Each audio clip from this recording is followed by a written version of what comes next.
ایک خوشحال شخص تھا۔ اس کا ایک اکلوتا بیٹا ناز و نام پلا ہوا، یہاں تک کہ جوان ہو گیا۔ نہ کوئی ہنر، نہ ہی کسی کام کا تجربہ۔ اس سے ایک ہی کام آتا تھا اور وہ تھا باپ سے چھپا کر ماں کے دیے ہوئے پیسوں سے کھیل کود اور مستیاں کرنا اور سڑکوں چوراہوں پر وقت گزارنا۔ ایک دن صبح کے وقت باپ نے اسے آواز دے کر اپنے پاس بلایا اور کہا، بیٹے اب تم بڑے ہو گئے ہو اور خیر سے جوان بھی ہو۔ آج سے اپنی ذات پر بھروسہ کرنا سیکھو، اپنے پسینے کو بہا کر کمائی کرو اور زندگی گزارنے کا ڈھنگ سیکھو۔ بیٹے کو یہ بات کچھ ناگوار سی گزری۔ تقریباً احتجاج بھرے انداز میں اس نے باپ سے کہا، مجھے تو کوئی کام کرنا نہیں آتا۔ باپ نے کہا، کوئی بات نہیں، اب سیکھ لو۔ تم آج ہی شہر روانہ ہو جاؤ اور یاد رکھو جب تک میرے لیے ایک سونے کی اشرفی نہ کما لینا لوٹ کر واپس نہ آنا۔ مرتا کیا نہ کرتا کے مصداق۔ بیٹا گھر سے جانے کے لیے دروازے کی طرف بڑھ ہی رہا تھا کہ اس کی ماں جو یہ سب گفتگو چھپ کر سن چکی تھی بیٹے کے سامنے آ گئی۔ مٹھی میں چھپائی ہوئی اشرفی بیٹے کو دیتے ہوئے بولی کہ شہر چلے جاؤ، رات گئے لوٹ کر یہ اشرفی باپ کو لا کر دینا اور کہنا کہ میں شہر سے کما کر لایا ہوں۔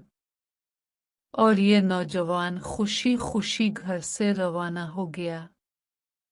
شام گئے لوٹ کر بیٹے نے ویسے ہی کیا جس طرح اس کی ماں نے اسے سمجھایا تھا۔ سیدھا باپ کے پاس جا کر بولا، ابا جان، یہ لیجئے سونے کی اشرفی۔ میں نے سارا دن بہت جان لڑا کر کام کیا اور بہت ہی مشکل سے یہ اشرفی کما کر آپ کے پاس لایا ہوں۔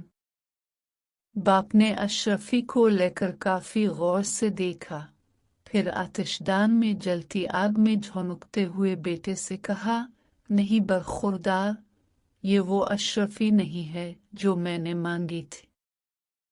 تم کل سے دوبارہ کام پر جاؤ اور دیکھ لینا جب تک ایک اشرفی کما نہ لینا لوٹ کر واپس نہ آنا۔ بیٹا خاموشی سے باپ کی اس حرکت کو دیکھتا رہا، نہ کوئی احتجاج اور نہ کوئی رد عمل۔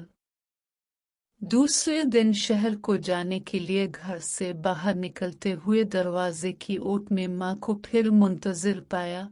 ماں نے اس کی مٹھی پر ایک اور اشرفی رکھتے ہوئے کہا، بیٹے اس بار جلدی واپس نہ آنا، شہر میں 2 یا 3 دن رکے رہنا اور پھر لوٹ کر باپ کو یہ اشرفی لا دینا۔